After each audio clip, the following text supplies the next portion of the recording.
Hey guys, Brent Campbell again. Following up on my last video about the Porsche Experience Center in Atlanta. Today we're tying it back to BMW M's current direction, loosely with the new XM and M2, along with my perspective as a brand marketer and my lifelong obsession as a car enthusiast. Back in the day, 20 plus years ago, most top-end automakers that wanted sportiness in their DNA, from Mercedes-Benz to Jaguar to Honda, and more than any near affordable brand, BMW, made sports cars that represented the ultimate in performance, styling, and driving experience. Then SUVs exploded on the scene in the early 90s. Cars gradually became less important. Tech and space to haul stuff became ever more so. And then most recently, the drive to electrification set in. For the most part, OEMs have been making what their customers wanted, and increasingly not what enthusiasts wanted. As I've stated before, and I imagine you also well understand, automakers aren't in the business of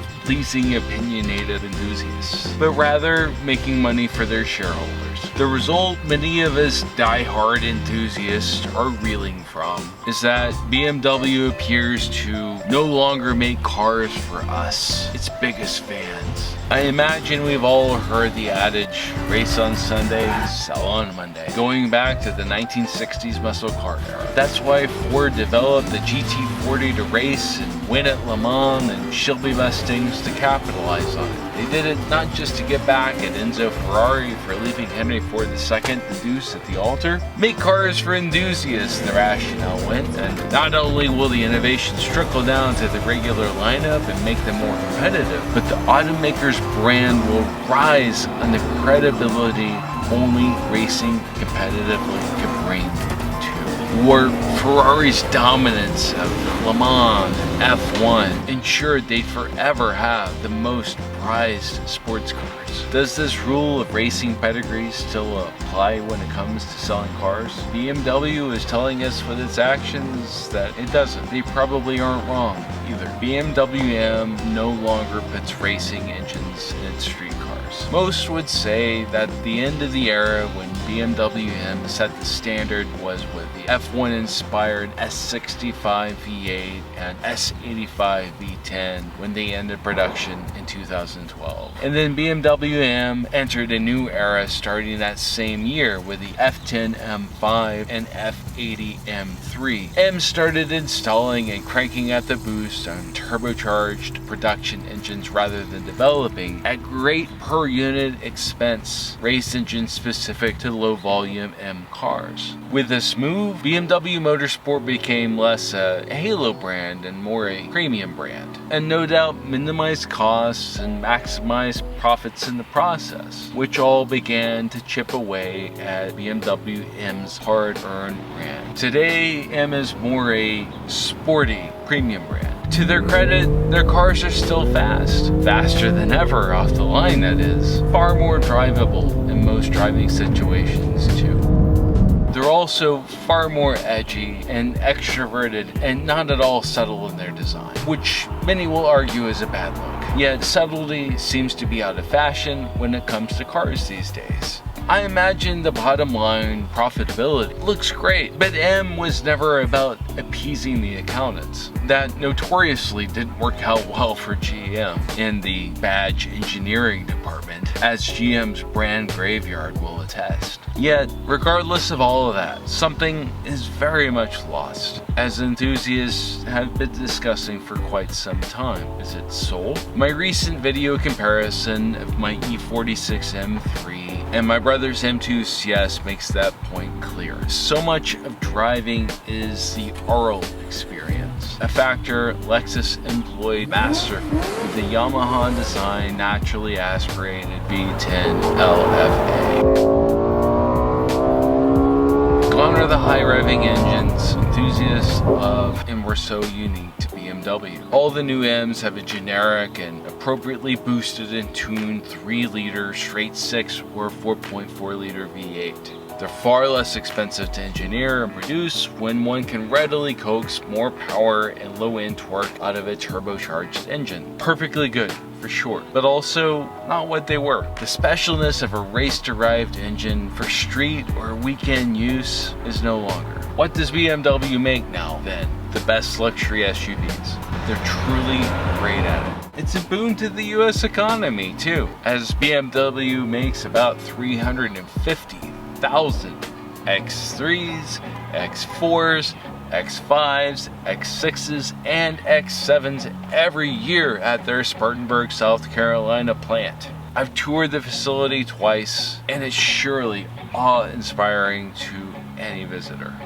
And so it goes with the new XM and with the X5M and X3M. They truly are badass for SUVs. They're solid compromises of form and function, which I respect. They sound great and they look pretty good too. They better for what they cost to buy and maintain. Yet, from a driving dynamics standpoint, no matter the trickery employed to get them to act like it, SUVs are not sports cars. And they're certainly not the ultimate driving machines. Maybe the ultimate family haulers, even though I've called my V10 M5 just that. My M5 doesn't have much room for stuff, touchscreens, or entertainment in the back seat for the kids. The car is the entertainment. The engine, its heart, as it should be, from an enthusiast's perspective. That is. That said, it's hard to convince the next generation who are hopelessly addicted to their smartphones to care about the open road. To them, smartphones are their gateway to freedom, where the driver's license was the gateway to freedom for their parents. Accepting the Mustang, Ford, the company that invented the mass-produced and therefore affordable cars, no longer even makes cars anymore. They're all in on trucks and SUVs now. The world is changing as it does and must. BMW still makes the M5 CS. By all accounts, a wonderful sports sedan very much worthy of its badge. They've now sadly ruined the M2 with the G87, styling wise at least, though it still drives well and still comes with a manual, which we appreciate, but all the reviewers except Daddy Doug have all stated that the car leaves them feeling empty. And yeah, I just can't get excited about the new M3 and M4, no matter how fast they are. Maybe I'm just resistant to change. Nowadays, everything's gotta be better and safer. In my day, we didn't have these fancy seat belts that would restrain you if your car crashed. In my day, if you stopped suddenly, you knew exactly where you were going, straight through the windshield. That was it. End of story. Pull the curtain, close the shutters. Good night. You were dead and you liked it. Yet I'm most definitely not alone in how I feel. And I'm not really that old, right? Right?